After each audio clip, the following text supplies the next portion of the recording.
When you use one chance and dealt in, do you really think you're unlucky that the last copy is with the player?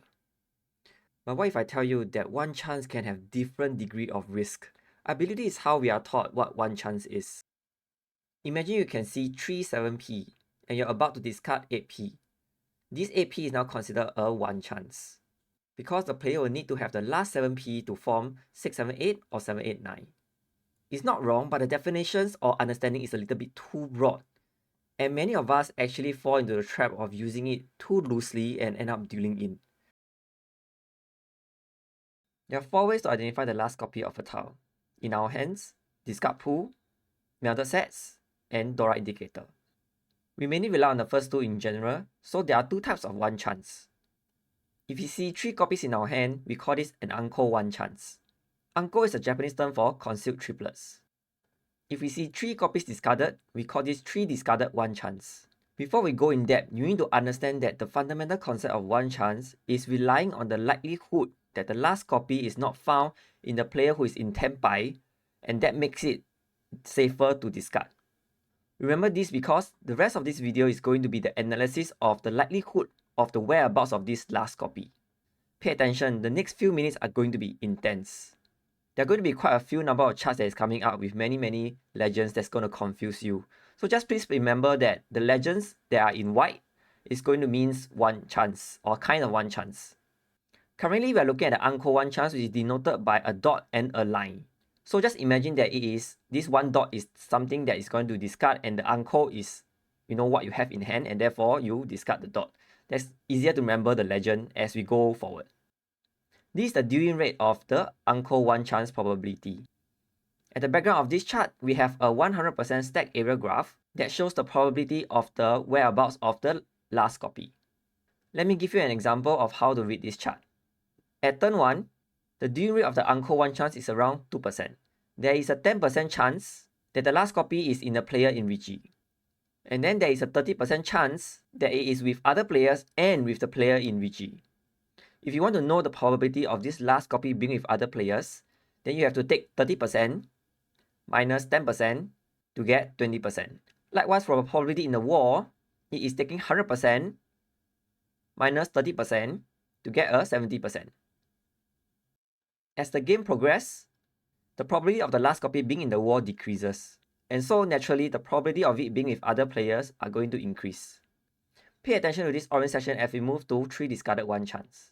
Look, the probability of it being with other players drastically decreased once we move to 3 discarded one chance. That's because the chance of the player having the last copy after discarding it is way lower. So actually 3 discarded one chance doesn't feel that much of a one chance anymore because the probability is split between the player and the war. Do you still think 3 discarded one chance is safe to use? Or if you dealt into it, are you really unlucky? But it also doesn't mean that 3 discarded one chance is extremely dangerous. Let's compare this with other tiles dealing rate. This chart is comparing the different Sujis dealing rate based on the number of Suji passed. Double Musuji 456 is not included here because it is going to be way higher than this graph and doesn't really add much value to this chart comparison. If you're unfamiliar with Suji counting, let me give you a crash course now.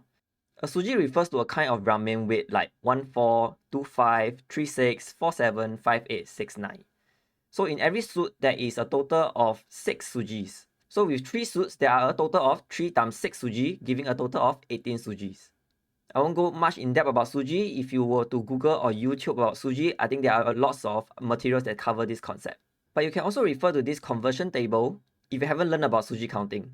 Between 1 to 11 Suji passed is essentially turn 1 to 16. During this period, 3 discarded one chance has a danger level of between Musuji 19 to Musuji 28. That means the Musuji 19 is actually safer than 3 discarded one chance. But Anko one chance is way safer than Musuji 19 and 3 discarded one chance. From 12 Suji pass, 3 discarded one chance is as dangerous as a Musuji 37.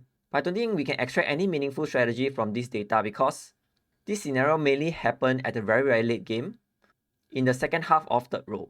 As such late game, other factors are usually more involved than thinking about one chance. Let's do the same comparison with Sujis. I know this is getting cluttered, just remember that the white are all about the one chance. I've also added no chance just for an additional bonus reference. For Suji, after 6 Suji passed, which is second mid row, Suji is safer, so it's better to use Anko one chance before turn 8. As for no chance, it's generally safer than other Suji except for Suji 19. But once you hit third row, it's going to be more dangerous than Nakasuji. We go a little bit deeper into comparing with Honor Tiles. Clearly, Honor Tiles are safer at all times. A good point to note is that no chance is actually safer than live Honor Tile, which goes to say that there is a great tendency for players to take Shampoo with Honor Tile than with no chance. At the start of this video, I mentioned that there are another 2 factors to locate the 4th copy of the tile. For Melted Set, count them under 3 discarded 1 chance. Although it is possible for a player to use 2 copies of the same tile like a Nakabukuro shape 3445, it is not that common.